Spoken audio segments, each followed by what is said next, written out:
Cambodia के Angkor Wat temple का एक इम्पॉर्टेंट हिस्सा है ता फ्रॉम टेम्पल। जो भी अंकोर वाट टेम्पल देखने के लिए आता है ता फ्रॉम टेम्पल ज़रूर जाता है। लेकिन ये देखें,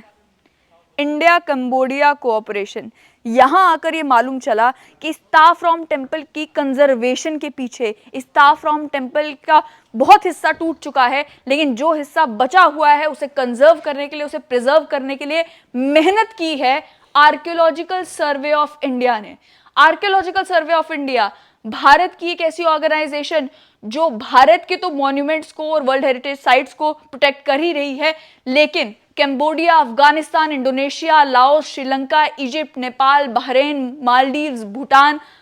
वियतनाम, म्यांमार और कई कंट्रीज में भी अलग अलग मॉन्यूमेंट्स को प्रोटेक्ट करने का काम आर्कियोलॉजिकल सर्वे ऑफ इंडिया ने किया है। इस ता फ्रॉम टेम्पल की जहां तक बात की जाए तो ये आप देखें, नीचे डेट भी लिखी गई है कि 2007 से लेकर 2010 तक इसे प्रिजर्व करने का, इसे कंजर्व करने की जिम्मेदारी जो है वो आर्कियोलॉजिकल सर्वे ऑफ इंडिया ने उठाई थी। इसी के साथ साथ में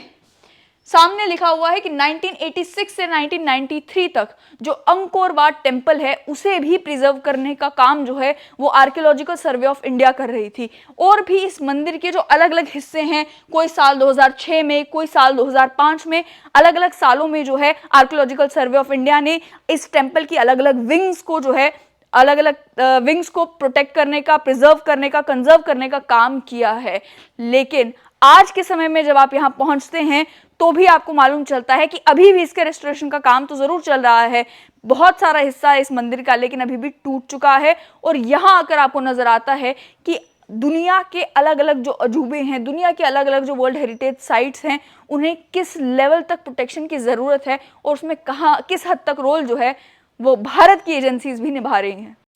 और अगर आपको इस ता फ्रॉम टेम्पल की तस्वीरें दिखाई जाएं, हालांकि अभी भी आपको इस टेम्पल को देख के लगता है कि काफ़ी हद तक डिटीरियोरेशन हुई है, ये एक बुद्धिस्ट टेम्पल है, लेकिन उसके बावजूद भी इसे जाना जाता है इन पेड़ों की वजह से। जिन पेड़ों को देखने के लिए लोग दूर दूर से आते हैं कि किस तरीके से ये पेड़ जो हैं बहुत ही एंशिएंट पेड़ इस टेम्पल का हिस्सा बन चुके हैं। और दूसरी बात ये कि ये जो टेम्पल्स हैं ये सारे रिस्टोर किए जाने के बाद इस तरीके के दिख रहे हैं। इससे पहले जो है इनकी और भी ज़्यादा बुरी हालत थी, ये टेम्पल्स जो है बिल्कुल ही टूट चुके थे। ये सारा जो आर्कियोलॉजिकल सर्वे ऑफ इंडिया के द्वारा जो रेस्टोरेशन का काम किया गया है, कंजर्वेशन का काम किया गया है, उसके बाद इन टेम्पल्स की आज के टाइम में ये सूरत हाल है कि कम से कम लोग जब यहाँ पर आते हैं तो उन्हें ये स्ट्रक्चर्स क्लियरली देखने को मिलते हैं। और इन्हीं स्ट्रक्चर्स के ऊपर अगर आप देखेंगे तो बहुत ही इंट्रिकेट कार्विंग्स हुई हैं जो काफ़ी क्लियरली अब आपको नज़र आती है जब इतना काम इनकी प्रिजर्वेशन को लेकर हो चुका है। ये जो बहुत सारे स्टैचूज जो हैं वो सारे रिकवर किए गए जिनके सर कटे हुए हैं, और ये सारा जो है वो खुमर रेवोल्यूशन की वजह से हुआ था।